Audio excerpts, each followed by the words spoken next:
Hi guys, welcome back to my channel. Today I'm going to show you how you can custom your layout when you are driving a vehicle in Battle Royale mode. So before we are going to start, we have to search the vehicle to riding to the objective. So let's jump first. So as you can see, there are vehicle in front of me.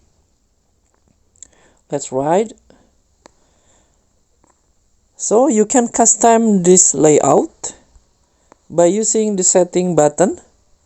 So what you need to do is click the setting button, scroll down, and this vehicle setting.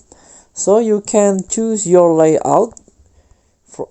I'm using layout B. You can customize also by vehicle camera, vehicle HP, and so on. Feel free to try and what makes your driving comfortable to make things easier. So give it a try. Thank you for watching. Don't forget to comment, like, and subscribe, and also click thanks button below. Enjoy the game.